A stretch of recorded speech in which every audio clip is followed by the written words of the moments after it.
জানায় আঘাত করিল শহীদ উসমান হাদির উপর। আমরা জানি তোমরা হলো আওয়ামী দোষর, ঠিক না?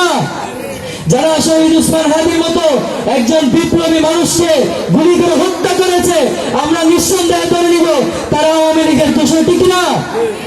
জানায় আঘাত করিল শহীদ উসমান হাদির উপর।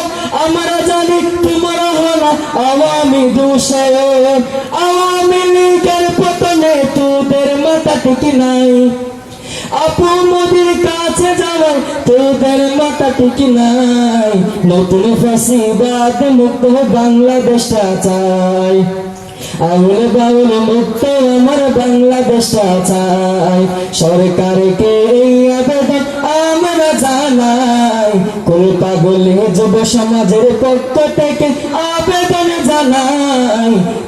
নাস্তিক মুরতাদ মুক্ত বাংলাদেশটা চাই, নাস্তিক মুরতাদ মুক্ত বাংলাদেশটা চাই। টাকলো মোরাদের রাষ্ট্র ধর্ম মুছতে চেয়েছিল, আল্লাহ তাআলার পক্ষ থেকে গজব নাযিল হলো, ঠিক না? টাকলো মোরাদ বলেছিল ইসলাম আমাদের রাষ্ট্র ধর্ম, ইসলাম আমরা মানি না। কিছুদিন পরে রাষ্ট্র ধর্ম অবশ্যই ঠিক আছে, কিন্তু তার রাজত্ব তো দূরের কথা, তার মন্ত্রিত্ব সব পালা গেছে, ঠিক না? টাকলো মোরাদের রাষ্ট্র ধর্ম মুছতে চেয়েছিল, আল্লাহ তাআলার পক্ষ থেকে গজব নাযিল হলো। রাষ্ট্র ধর্ম টিকে আছে, তার ক্ষমতা নাই। রাষ্ট্র ধর্ম টিকে আছে, আওয়ামী লীগের রাজত্ব নাই। নাস্তিক মুরতাদ মুক্ত বাংলাদেশটা চাই, নাস্তিক মুরতাদ মুক্ত বাংলাদেশটা চাই। সরকারকে এই আবেদন আমরা জানাই, প্রশাসনকে এই আবেদন আমরা জানাই।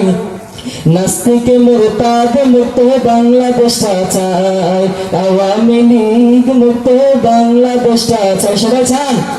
নারায়ে তাকবীর, নারায়ে তাকবীর। আওয়ামী লীগের ঠিকানা এই বাংলায় হবে না। ধন্যবাদ সবাইকে। আসসালামু আলাইকুম ওয়া রাহমাতুল্লাহ।